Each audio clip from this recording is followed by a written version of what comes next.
Hello students, बघा आज आपण इन्व्हायरमेंटल मॅनेजमेंटमधला पुढचा जो पार्ट आहे तो सुरू करणार आहे. काल आपण हा चॅप्टर सुरू केला होता इन्व्हायरमेंटल मॅनेजमेंट.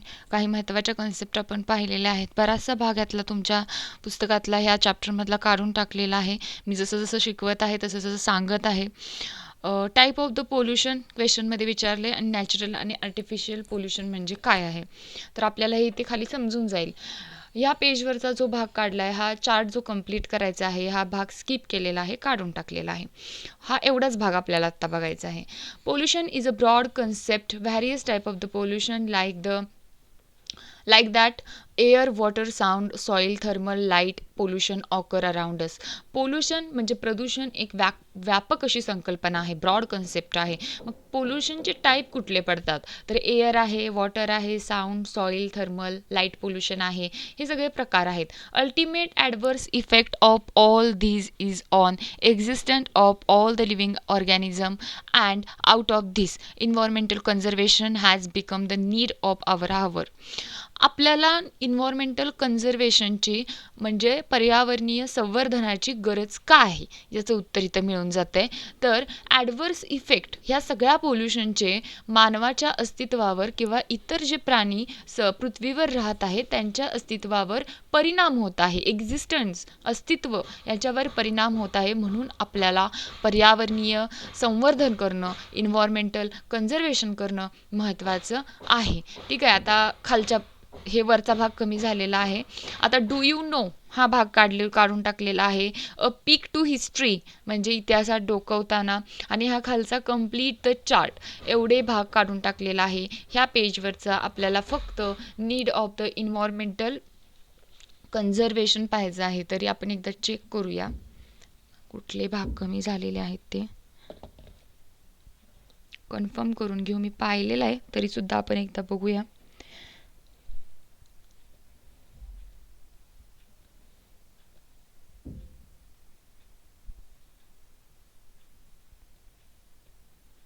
बरोबर आहे. बघा आपल्याला याच्यावरचा फक्त नीड ऑफ इन्व्हायरमेंटल कन्झर्वेशन म्हणजे पर्यावरणीय संवर्धनाची गरज का आहे हा एक भाग बघायचा आहे. बघा, general public is not aware about the rule of the environmental conservation. There should be a large scale participation of the people in the environmental conservation.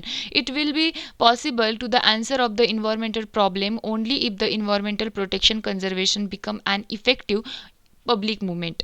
बघा, ह्यात सगळ्याचा एक असा अर्थ आहे की जनरल पब्लिक म्हणजे आपण जी सर्वसामान्य माणसं आहे ह्यांना संदर्भात जे काही कायदे असतात त्यांना त्या संबंधी आपल्याला काही माहीत नसतं. मग हे जे सर्वसामान्य लोक आहे यांचं मोठ्या प्रमाणात हे जे इव्हेंट्स असतात इन्व्हायरमेंटल कन्झर्वेशनसाठी, त्यासाठी त्यामध्ये पार्टिसिपेशन करणं, भाग घेणं, त्यामध्ये सहभाग दाखवणं महत्त्वाचं आहे. It will be possible to the answer of the environmental problem only if environmental protection conservation. बघा, आपण पर्यावरणीय समस्यांना किंवा पर्यावरण संवर्धन तेव्हाच करू शकतो, पर्यावरणीय समस्या तेव्हाच दूर करू शकतो जेव्हा मोठ्या प्रमाणात पब्लिक मुवमेंट म्हणजे जी जनता आहे ती मोठ्या प्रमाणात यामध्ये सहभागी होईल तेव्हा. For this purpose values like positive attitude and affection toward environment, knowledge about it, etc. should be inculcated among the children since their childhood. यामध्ये सगळ्यात जास्त कोणाला आपण जागृत केलं पाहिजे तर मुलांना, लहान मुलांना पर्यावरणाविषयी प्रेम वाटलं पाहिजे, त्यांना त्याच्याविषयी त्याचबरोबर त्यांचा पॉझिटिव्ह ॲटिट्यूड, सकारात्मक दृष्टिकोन त्याच्याविषयी असला पाहिजे, त्याविषयी पर्यावरणाविषयी त्यांना जिव्हाळा वाटला पाहिजे आणि हे आपण त्यांना शिकवलं पाहिजे. This will help to make the future generation more aware about environmental conservation and protection. ह्या सगळ्यामुळे काय घडेल की आपली जी पुढची पिढी आहे किंवा ही जी नेक्स्ट जनरेशन आहे जी सध्या लहान आहे त्यांना काय होईल की इन्व्हायरमेंटल कन्झर्वेशन, पर्यावरणीय संवर्धन आणि त्याचं प्रोटेक्शन का केलं पाहिजे हे त्यांना समजेल. ओके, बघा, so as achieve this it is necessary to increase the awareness through education. मग आता हा गोल जर आपल्याला, हे ध्येय जर आपल्याला अचीव करायचं असेल तर काय केलं पाहिजे, आपल्याला आपल्याला समाजामध्ये हे आपल्याला सगळं लोकांना सांगितलं पाहिजे. कशा थ्रू, तर एज्युकेशन, शिक्षणाच्या द्वारे सांगितलं पाहिजे. Today all the developing and under developed countries have accepted the responsibility of the environmental protection. Their efforts are in that direction. They have defined the future plan about environmental protection and have constituted the necessary laws. बघा काय सांगितलेलं आहे. सध्या आज काही देश develop झालेले आहेत, काही डेव्हलपिंग म्हणजे सुरू आहे, त्यांची डेव्हलपमेंट सुरू आहे, तर काही अनडेव्हलपसुद्धा आहेत, अविकसितसुद्धा आहेत. विकसित, विकसनशील आणि अविकसित देश असं म्हणूया. मग यांनी स्वीकारलेलं आहे की आपली जबाबदारी बनत आहे पर्यावरण संवर्धनासाठी, म्हणून त्यांनी स्वतःचे असे काही कायदेसुद्धा केलेले आहेत. त्या दिशेने त्यांची वाटचाल सुरू झालेली आहे. ठीक आहे. मग they have defined the future plan, त्यांनी त्यासाठी काही कायदेसुद्धा लागू केलेले आहेत. या पानावचा हा एवढा मुद्दा महत्त्वाचा होता. आता ह्या पानावचा बघा, do you know, let discuss, internet is my friend, always remember, हा भाग काढून टाकलेला आहे. आणि ह्या पानावचा आपल्याला फक्त एकच मुद्दा बघायचा आहे, इन्व्हायरमेंटल कन्झर्वेशन, आवर सोशल रिस्पॉन्सिबिलिटी. ठीक आहे. तरी आपण एकदा चेक करूया. बरोबर आहे. बघा, since existence of the human there is a interrelationship between human and environment. Human stepped on the earth long after formation on the earth. On the earth human being proved its superiority as compared to the animals with the help of their character like intelligence, memory, imaginary ability, etc. बघा काय सांगितलेलं आहे, जेव्हापासून मानवाचं अस्तित्व निर्माण झालं किंवा मानवाने पहिले पाऊल या पृथ्वीवर टाकायच्या आधीपासून टाकलं किंवा मानवाचं अस्तित्व निर्माण झालं, तेव्हापासून वातावरणामध्ये आणि मानवामध्ये एक इंटर रिलेशनशिप आहे किंवा एक संबंध आहे. Human stepped on the earth long after formation of the earth. पृथ्वी जेव्हा निर्माण झाली त्याच्या भरपूर कालावधीनंतर, खूप वर्षानंतर, भरपूर कालावधीनंतर मानवानं पहिलं पाऊल त्याचं पृथ्वीवर टाकलं. On the earth human being proved their superiority as compared. मानवाने त्याची सुपेरियॉरिटी जी आहे ही दुसऱ्या, म्हणजे त्याची जी बौद्धिकता आहे किंवा तो किती जास्त सक्षम आहे इतरांपेक्षा, हे त्याच्या कॅरेक्टरनं काय केलं, प्रूव्ह केलं. कोणत्या कॅरेक्टरनं? इंटेलिजन्स, तो किती हुशार आहे, मेमरी, त्याचबरोबर इमॅजिनरी ॲबिलिटी, ह्या सगळ्या गोष्टींनी त्याने ते प्रूव्ह केलं. Human established domination over the nature. Human utilized all the natural resources as much as possible in an attempt to live a satisfactory life. Human kept on the snatching from the nature as much as possible and this lead to the increase the problem.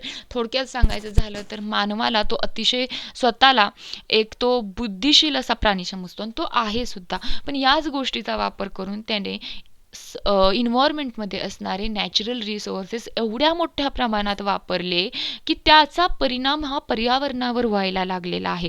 बघा, from this entire scenario we can understand that human has crucial role to maintaining in environmental manage. हा सगळा scenario जो आपण पाहिला, वरचा सगळा जो भाग आपण पाहिला सिनॅरिओ, म्हणजे त्या सगळ्यामध्ये आपल्याला एक गोष्ट कळाली की मानवाचा हा पर्यावरण कन्झर्वेशन करण्यामध्ये सगळ्यात मोठा रोल असणार आहे. If human has disturbed the environmental balance then human itself only can conserve and improve the quality of the nature.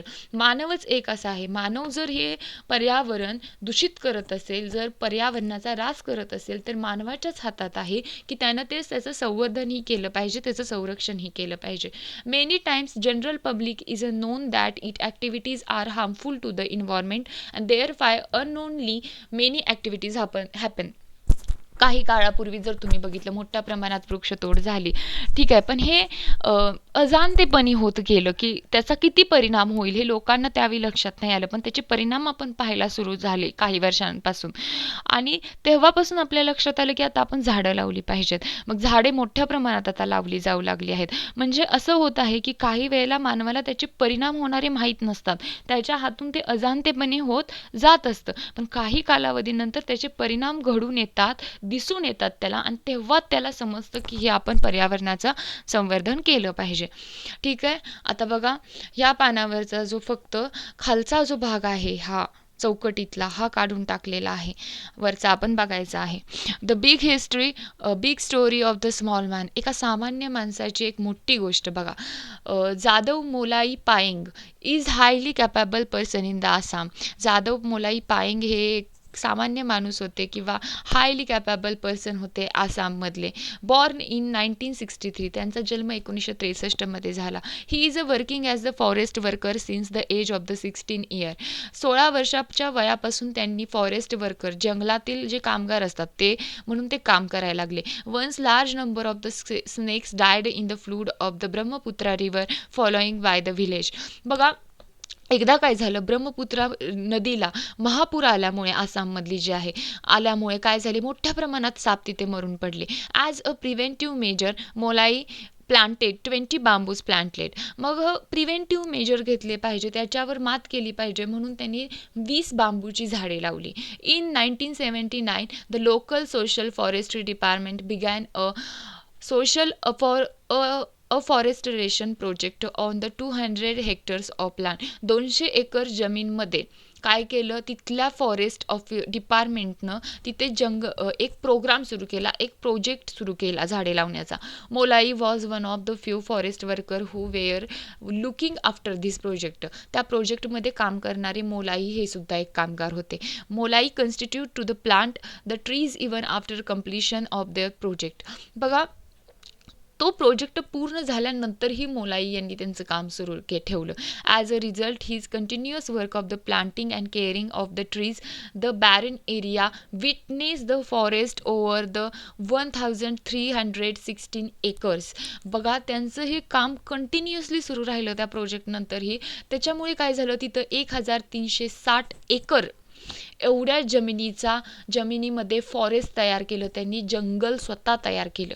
Today this jungle is the Kokilamukh of Jorhat district of the Assam is the result of the hard work for the 13 years. त्यांच्या 30 वर्षाचं हे मेहनतीचं फळ आहे, जे Kokilamukh of हे जंगल जे आहे कोकिलामुखमध्ये आहे, जोरहाट डिस्ट्रिक्ट आसाममध्ये जे आहे तिथे. He has been awarded with the prestigious Padmashri award by the government of the India for the unparalleled work. बघा, त्यांच्या ह्या कामासाठी त्यांना काय दिलं गेलं, भारत सरकारने त्यांना पद्मश्री ह्या सन्मानानं हा पुरस्कार त्यांना दिला गेला. नाव it is well known as the Molai jungle. त्या जंगलाला आता मोलाई नाव दिलं गेलेलं आहे, मोलाई जंगल.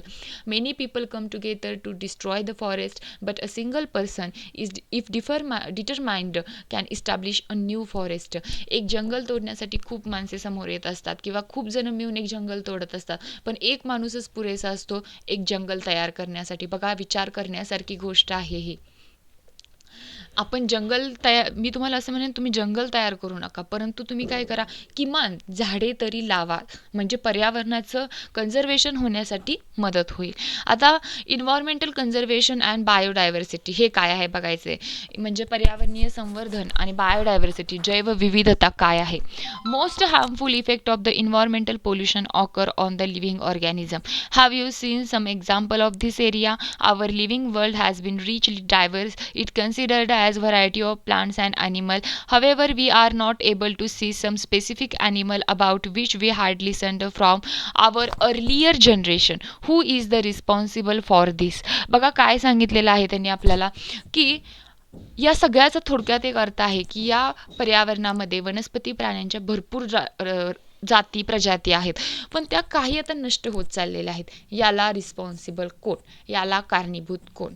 बघा, biodiversity is the richness of the living organism in nature due to the presence of the varieties of organism, ecosystem and genetic variation within a specific species. Sorry, बायोडायव्हर्सिटीची एक डेफिनेशन आहे की बायोडायव्हर्सिटी हे पूर्णपणे लिव्हिंग ऑर्गॅनिझमनी अशी reach आहे, भरलेली आहे इन नेचर. कशामुळे? Due to the presence of variety of organism. Variety, वेगवेगळे ऑर्गॅनिझम आढळत आहे तिथे.